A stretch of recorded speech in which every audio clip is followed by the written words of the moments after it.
The auction lot number was chalked crooked on the side of the railcar, half erased by rain and rewritten twice. A man in a canvas duster ran his palm along the door seam, feeling for the give that never came, and spat into the dust in disgust before he walked away. Rust had sealed that door 30 years ago, and rust does not care what a man wants. Two women stood apart from the crowd of ranchers and speculators, close enough to share breath, close enough that from any distance a stranger would have called them one shape instead of two. They wore matching wool coats gone thin at the elbow, and their boots were the kind that had been resold more times than either of them could count. Their eyes were the same pale gray, set at the same angle, and when the auctioneer's gavel came down, and the rail car sold to nobody but the two of them standing together, a ripple of low laughter passed through the men who had come to bid on cattle and tools, and did not understand why anyone would pay good coin for a rusted box that would not open. If you are new to this channel, welcome. We tell the true, forgotten stories of the American frontier, the ones that never made it into the history books, the ones that live only in county ledgers and church registries, and the memories of towns that have mostly disappeared. If a story like this moves you, we would be grateful if you would like this video and subscribe so more of these stories can find their way to you. Now, let us go back to where this one began. 3 months before that gavel fell, in a town called Hollow Creek that most maps had already forgotten. The twins were named Josephine and Margaret Doyle, though nobody in Hollow Creek called them by their full names. Josephine went by Josie, Margaret went by Meg. They had been born 19 minutes apart in a sod house their father built with his own hands, and they had never, in 27 years, spent more than a single night apart from each other. Their mother had died of a fever when the girls were 9, and their father, a quiet railroad surveyor named Walter Doyle, had raised them alone on the edge of town in a house that always smelled of pipe tobacco and machine oil. He had died 8 months before the auction, thrown from a wagon on a road slick with spring mud, and the twins had buried him beside their mother under a wooden marker that was already beginning to gray. They had inherited very little. The house was mortgaged past its worth. What furniture their father had owned was sold within a month to pay the debts he had left behind, debts neither of them had known about until the letters started arriving. What remained after the house and the furniture and the small parcel of land were gone was a tin box containing $71, a pocket watch that no longer kept time, and a single folded newspaper clipping so old the print had gone the color of weak tea. Josie found the clipping first. She was the one who read things twice. Meg was the one who acted on what was read. The clipping was from a paper called the Frontier Line Register, dated some 30 years back, and it reported in 3 short paragraphs that a Union Pacific supply and payroll car, designated Car 14, had been quietly decommissioned and left on a disused siding outside a town called Barrow's End after what the article called irregularities in the delivery manifest. No further explanation was given. The article ended with a single line that Josie read aloud to her sister in the lamplight of their nearly empty house. The car has not been opened since, and railroad officials have declined to comment on its contents. "That's it?" Meg asked. "That's the whole article?" "That's the whole article." Meg took the clipping from her sister's hand and held it closer to the lamp, as if more light might coax more words out of the paper. "Why would Papa keep this for 30 years? I don't know. He never mentioned a car. He never mentioned a lot of things, Josie said. And there was no bitterness in it, only the flat fact of it, the way you might say the sky is gray or the well has run low. Their father had worked the rail lines as a young surveyor before the girls were born, walking ahead of the crews with his transit and his chain, marking where the steel would go. He had told them stories about that work the way other fathers told stories about the war, sparingly, and only at certain hours, and never with all the details intact.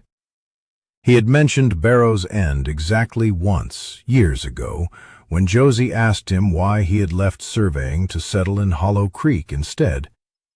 He had gone quiet for a long moment, the way he did when a subject had edges he did not want his daughters to cut themselves on. And then he had said only this: "Some places you leave because you have to."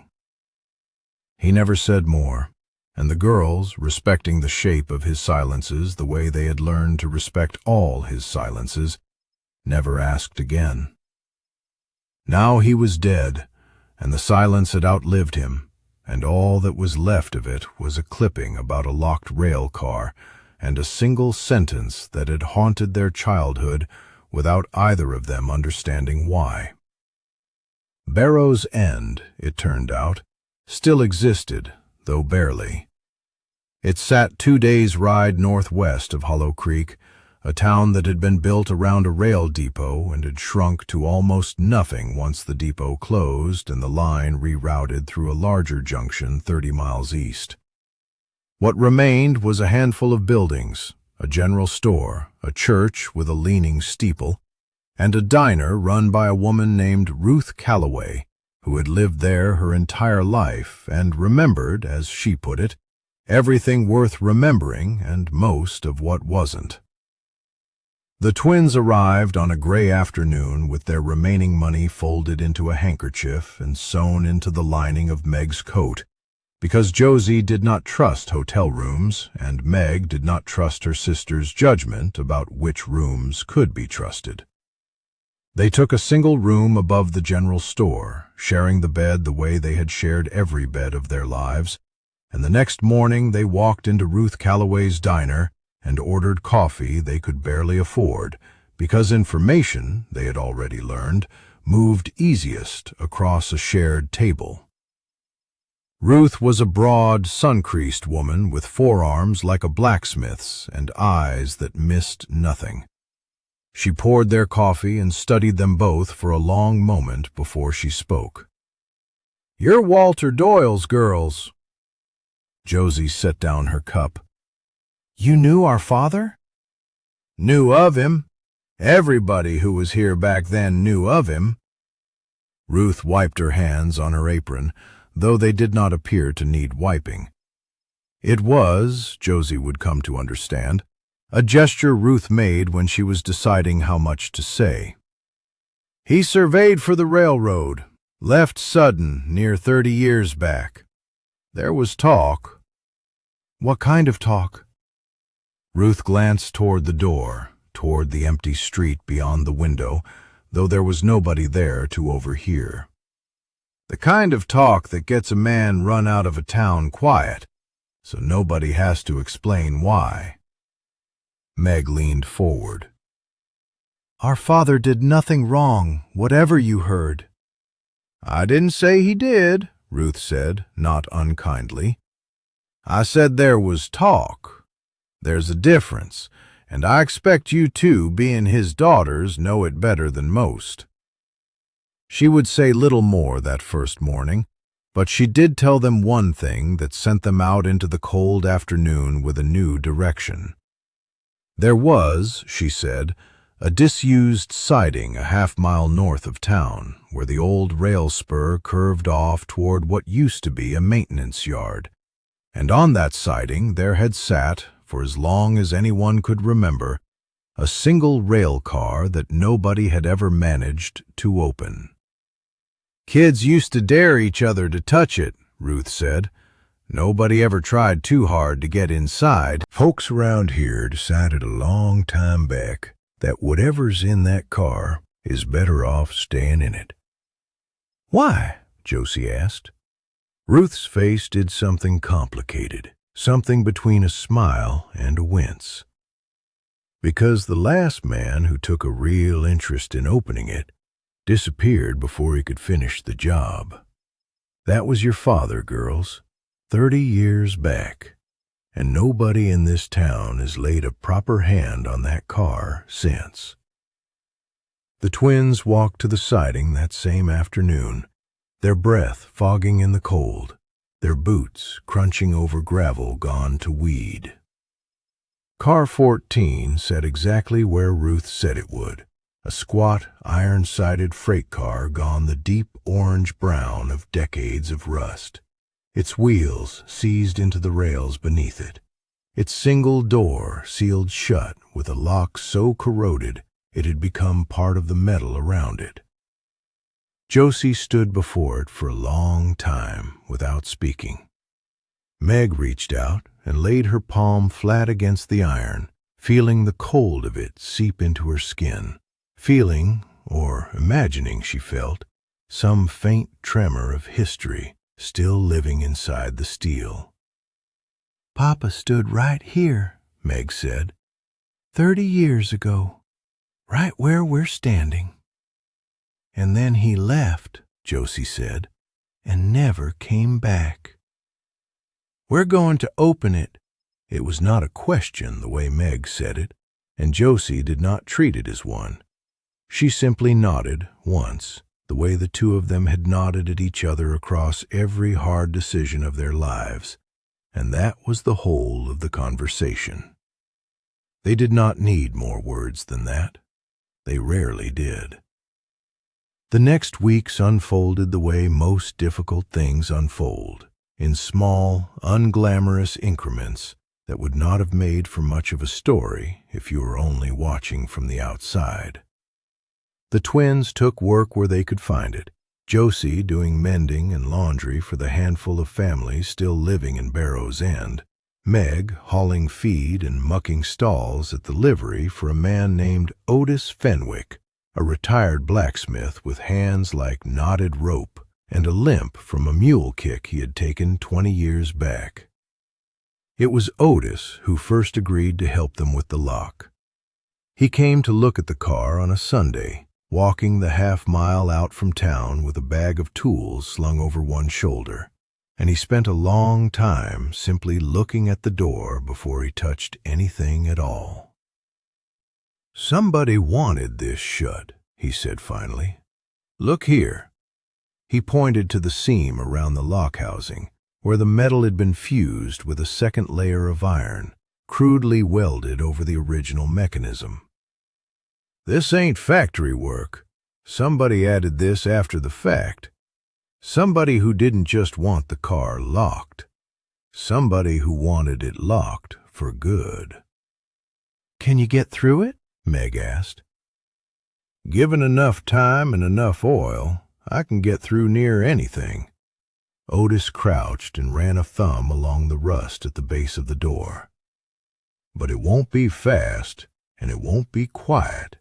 And if there's something in there somebody wanted hid this bad, I'd think careful on whether you want the whole town watching when it finally opens."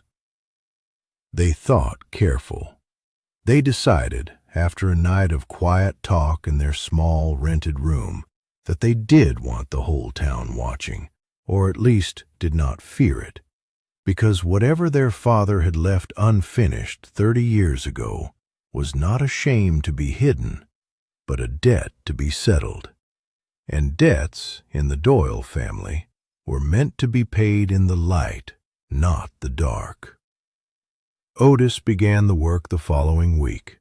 He soaked the hinges and the lock housing in oil every evening for 3 days running, letting it work its way into the seized metal overnight, and each morning he came back and tapped gently at the housing with a small hammer, testing for give, finding none, soaking again. It was slow, patient work, the kind that could not be rushed no matter how much either twin wanted to rush it.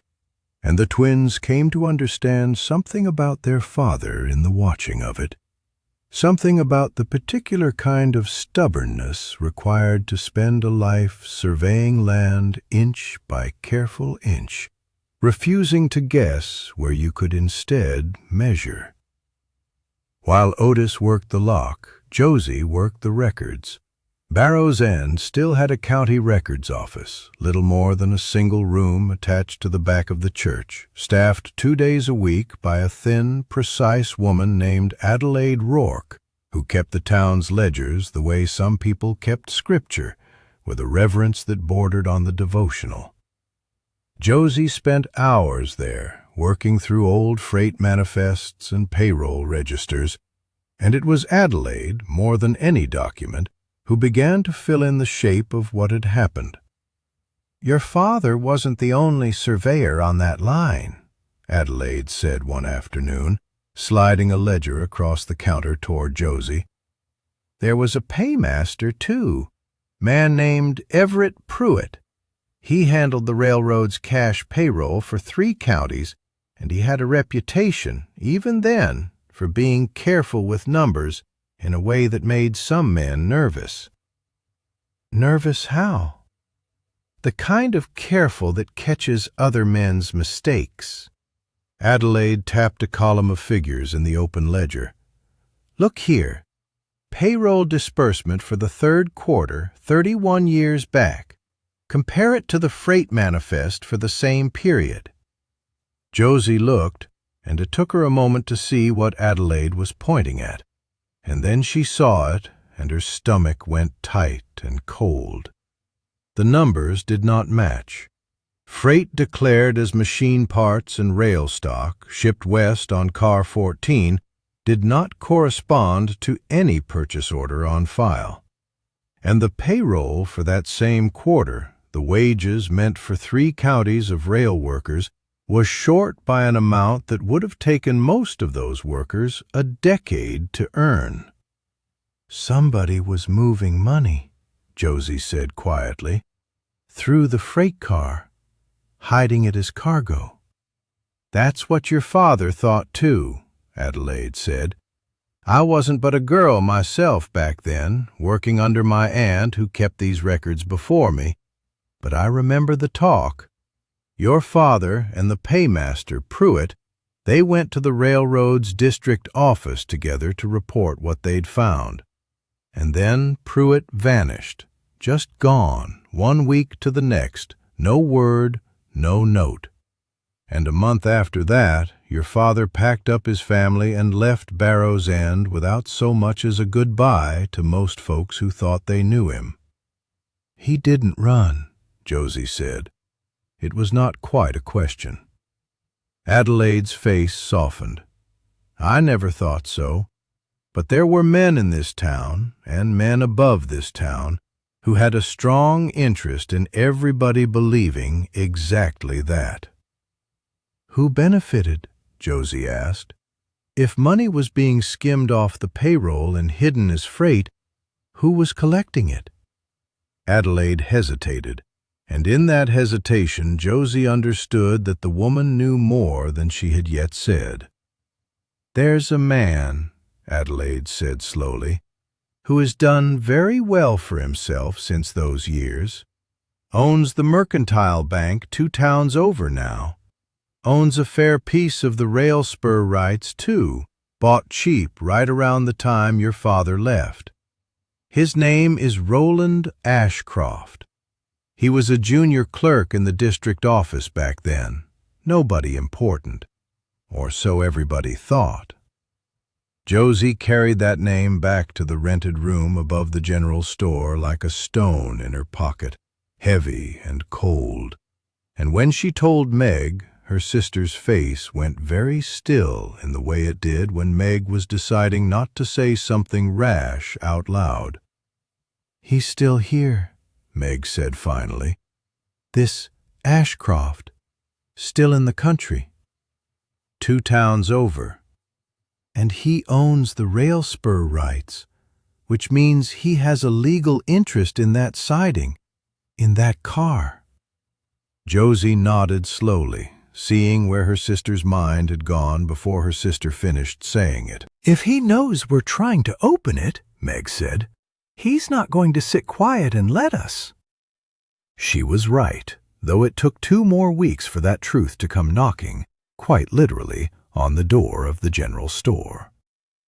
The man who arrived was not Roland Ashcroft himself, but a representative sent in his place, a smooth, well-dressed man named Percival Grant, who introduced himself as an agent of the Ashcroft Mercantile Bank and Land Company, and who took a room at the only boarding house in town as though he intended to stay a while. He found the twins on their 3rd evening in Barrow's End, catching them as they left the diner, and his manner was so pleasant, so reasonable, that it took Josie a full minute to understand she was being threatened. "Miss Doyle! Miss Doyle!" He tipped his hat to each of them in turn, though his eyes lingered a half-second too long, cataloguing rather than greeting. "I understand you ladies have taken an interest in a certain railcar out on the old spur." "That's our business," Meg said. Of course. Grant smiled, and the smile did not reach anywhere near his eyes. "Only, you see, that spur and everything on it falls under land rights owned by my employer, Mr. Ashcroft. Any activity on that property without his express permission would technically be trespass." "Then we'll ask his permission," Josie said evenly. "You could." Grant's smile did not falter. "Or, and this might be simpler for 2 young ladies on their own, with what I understand are rather limited means, Mr. Ashcroft would be willing to purchase that car outright, sight unseen, contents and all, for a sum that I think you would find quite generous. It would save everyone a great deal of trouble." "What's inside it?" Meg asked. "I'm sure I couldn't say. It's been shut 30 years. Grant's tone was light, almost bored, but something underneath it was not bored at all. "Mr. Ashcroft simply prefers not to have unresolved property matters lingering. Untidy loose ends, you understand. He would consider it a kindness resolved quickly." Josie thought of the clipping folded in the tin box back in their room, and the ledger columns that did not match, and her father's single unfinished sentence about places you leave because you have to, and something in her that had been quiet and careful her whole life spoke before she could soften it. "Tell Mr. Ashcroft," she said, "that we know what he did, or we're close enough to knowing that it won't matter much longer whether he buys the car or not." Grant's smile finally slipped, just slightly, just long enough for both twins to see what was underneath it. "That would be an unwise thing to say to the wrong person, Miss Doyle." "Then it's fortunate," Meg said, stepping half in front of her sister, the way she had done since they were children, "that you're not the wrong person, just the one sent to talk. Good evening, Mr. Grant." They wandered away before he could answer, and neither twin spoke until they were well up the street, and even then it was only Meg who spoke, low and steady. "We're close," she said. "He wouldn't have sent a man like that if we weren't close." "We're also in danger," Josie said. "You understand that?" "I understand it." Meg's jaw was set in the particular way it set when she had made a decision and did not intend to be talked out of it. "We finish this. For Papa. Whatever it costs."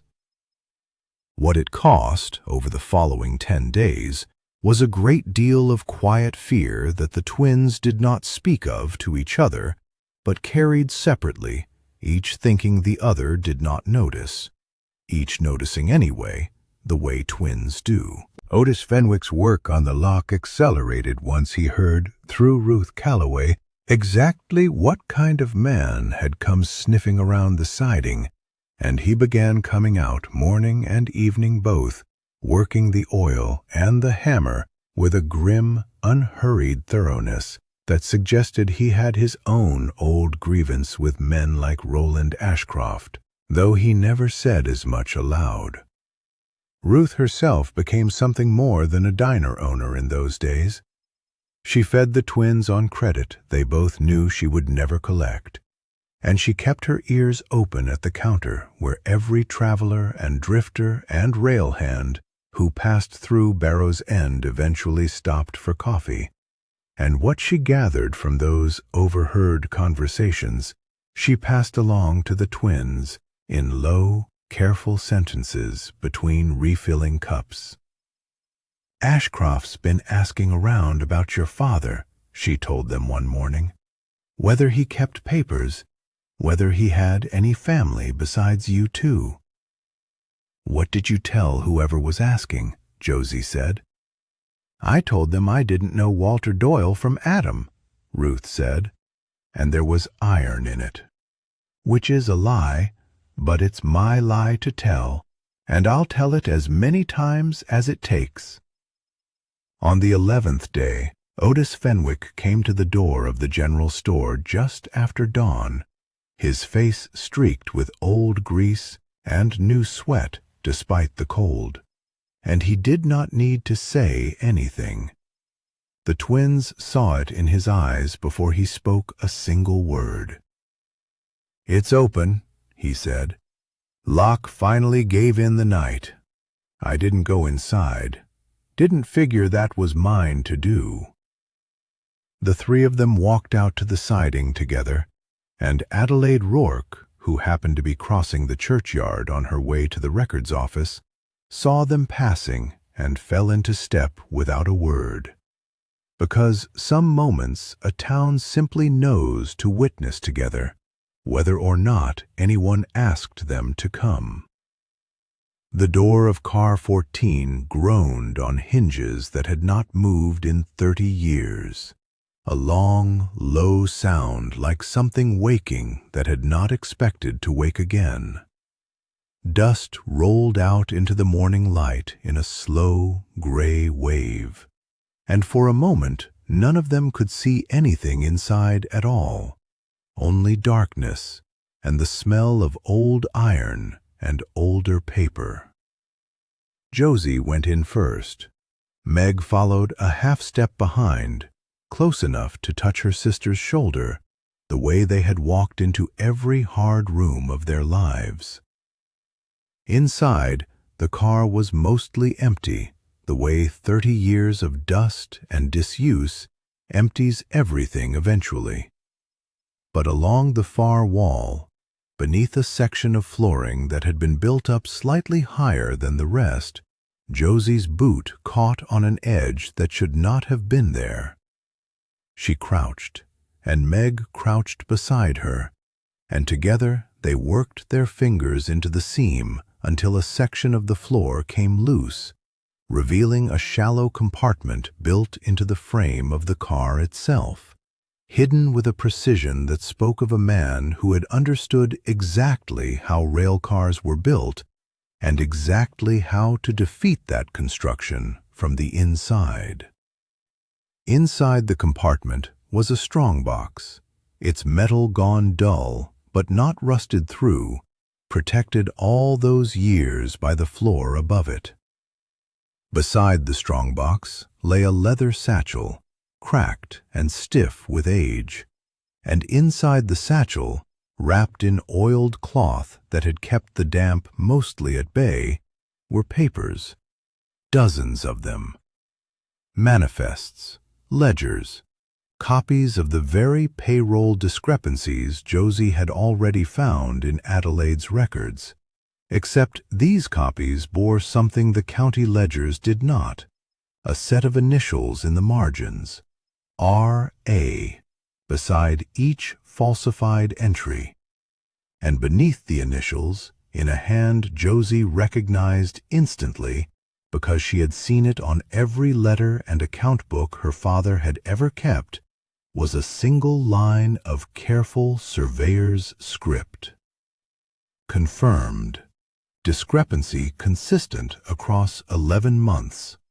E. Pruitt agrees findings are conclusive. W. Doyle, witness. Meg's breath caught. Papa was building a case. He was more than building it. Josie's hands were shaking now, carefully, the way hands shake when they are trying very hard not to damage something precious. He finished it. Him and this paymaster, Pruitt. They put it all together and they hid it here, in the last place anybody looking for it would think to check, because a locked railcar with no key looks like nothing worth guarding. It looks like nothing at all. The strong box, when Otis finally forced its simpler lock, held something else again, a modest sum of railroad scrip, decades outdated and worthless now as currency, but beside it, folded with the same careful precision as everything else in that compartment, a letter addressed to no one in particular, dated the same week Walter Doyle had left Barrow's End for good. Josie read it aloud in the dust and the pale morning light, her sister's hand tight around her own. If this is found, know that Everett Pruitt and I did not run from what we found. We were forced from it. Threats were made against our families, and I had 2 daughters not yet 10 years old, and I chose them over finishing what should have been finished properly, in a courtroom before honest men. I have kept these papers because a debt unpaid does not stop being owed simply because the ones owed it have gone quiet. Someday, if fortune allows it, someone will find this car and finish what I could not. I am sorry it could not be me. W.D. Nobody spoke for a long moment. Outside the car, Ruth Calloway had begun quietly crying without seeming entirely aware she was doing it, and Adelaide Rourke stood very straight with her hand pressed flat against her own collarbone. And Otis Fenwick looked at the floor of the car as though it had personally wronged him. "He wasn't running," Meg said finally, very quietly. "He was protecting us all those years. He let people believe whatever they wanted to believe about him, so we'd never have to know we were the reason he stopped." "We are the reason he lived," Josie said. "That's not the same as being a burden, Meg. That's not the same thing at all." What followed moved faster than either twin expected, because once evidence exists in daylight, in the hands of people willing to carry it, the machinery of a slow and often unjust world can occasionally turn quicker than anyone has a right to hope. Adelaide Rourke, whose devotion to her ledgers had always been a kind of quiet, moral seriousness, took it upon herself to write to the District Railroad Office and to the Territorial Land Commission both, enclosing copies of the recovered documents and a sworn statement of her own regarding the county payroll records she had cross-referenced herself. Ruth Calloway, it turned out, had a nephew practicing law in the territorial capital, a careful, unhurried man named Jonas Whitfield, who arrived in Barrow's End within the fortnight, examined every page of the recovered evidence with the patience of a man who understood that haste loses cases, and agreed to represent the Doyle sisters without asking for payment they did not have. Roland Ashcroft did not go quietly. He sent Percival Grant twice more, with offers that grew steadily larger and steadily more desperate. And when the offers stopped working, he attempted, through an ally on the Territorial Land Commission, to have the twins' claim on the rail car and its contents dismissed on a technicality regarding property rights along the disused spur. It was Jonas Whitfield who found the flaw in that maneuver, a filing error decades old that meant the spur rights Ashcroft claimed to hold had never been properly transferred at all, which meant Ashcroft owned nothing on that siding, which meant he had no standing to object to anything the twins had found upon it. The formal hearing took place in the territorial capital on a bright, cold morning some 10 weeks after the car had first been opened. Josie and Meg sat together at a long wooden table, dressed in the only good clothes they owned, their hands folded in their laps, close enough that their shoulders touched, the way they had sat through every hard thing life had put in front of them.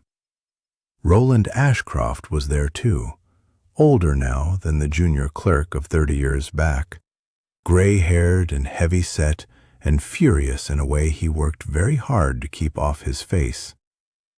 When the evidence was read into the record, the ledgers, the manifests, the initialed margins, the sworn statement from Adelaide Rourke, and finally, Walter Doyle's own letter, read aloud by Jonas Whitfield in a courtroom gone utterly silent. Ashcroft's composure did not break, but something in his eyes did.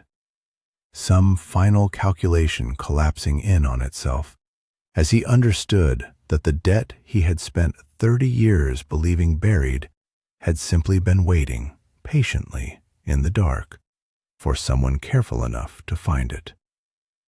He was indicted within the month on charges of fraud and embezzlement of railroad payroll funds spanning multiple counties, and though the twins would learn later that his lawyers managed to delay and diminish the eventual sentence in ways that felt, to Meg at least, deeply unsatisfying, the truth of what he had done was no longer a rumor whispered carefully in a diner.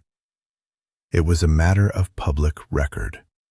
Their father's name and the name of a vanished paymaster called Everett Pruitt, whose own family was eventually located and notified, and who wept, Josie was told, when they finally learned what had become of the man who disappeared from their lives 30 years before, were cleared of every shadow that had followed them out of Barrow's End.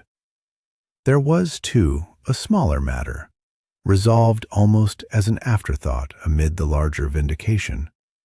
The railroad, embarrassed by decades-old fraud finally exposed, and eager to settle any lingering claim quietly, offered the twins a modest restitution, along with formal, if belated, clear title to Car 14 itself, and the small parcel of siding land it sat upon, a piece of property that had sat forgotten and unclaimed for 30 years, and that nobody, including Ashcroft in his ruin, thought worth contesting any longer.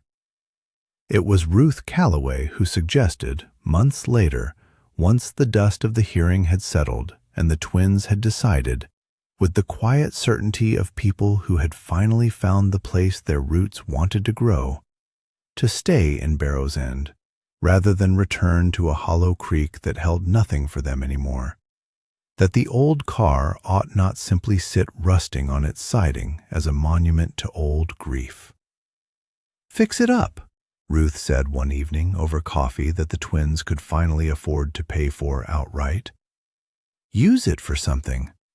Your father spent 30 years carrying what was inside that car so it wouldn't be lost. Seems a waste to let the car itself just rot now that it's done its work." The twins took her advice. Otis Fenwick, glad of steady paying work, and gladder still to see the thing through to some kind of gentle ending, helped them refit the old car's interior, and by the following spring, Car 14 had become, of all things, a small schoolroom for the handful of children still living in and around Barrow's End. Its rust scrubbed back where it could be, its iron walls holding warmth instead of secrets, its door propped open every morning rather than sealed shut against the world.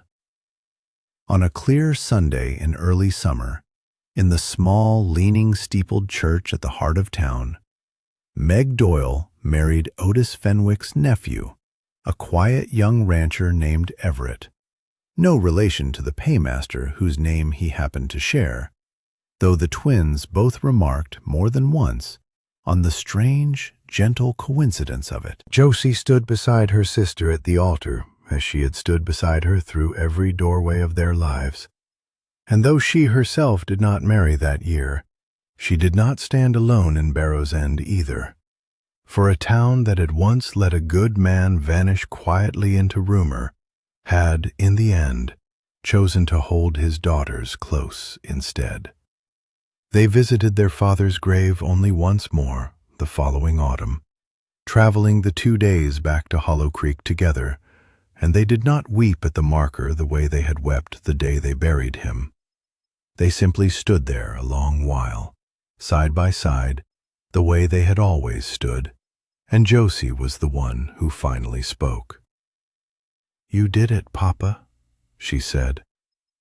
"We finished it for you."